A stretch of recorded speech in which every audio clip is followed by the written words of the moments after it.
Poignée de main, sourire, bouquet de fleurs, Mehmet Ali Talat est en pleine campagne électorale. À quelques jours du vote, le président sortant de la République turque de Chypre Nord espère rattraper son retard dans les sondages en martelant son message. Son credo, l'ouverture au monde et à l'Europe, un processus qui passe par la poursuite des négociations sur la réunification de l'île. Il faut continuer cette politique. Elle nous mènera à une solution.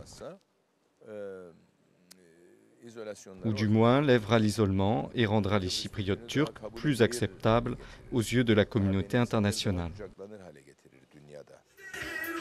Le favori de cette élection présidentielle, c'est lui.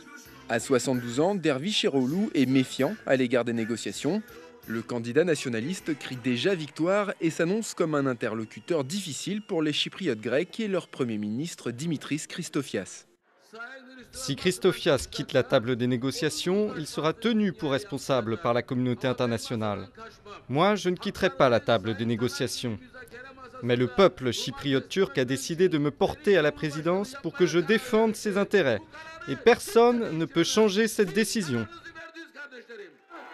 Les consignes pourraient toutefois venir de plus haut, car la Turquie, que beaucoup de Chypriotes turcs surnomment la mère patrie, compte beaucoup sur la poursuite de ces négociations pour en débloquer d'autres, celles qui concernent son adhésion à l'Union européenne. La solution la plus probable sera celle où la Turquie va obliger le nouveau président à le suivre à la lettre et terminer les négociations. C'est à imaginer parce que un président de la République de Chypre est un vassal non déclaré de la Turquie.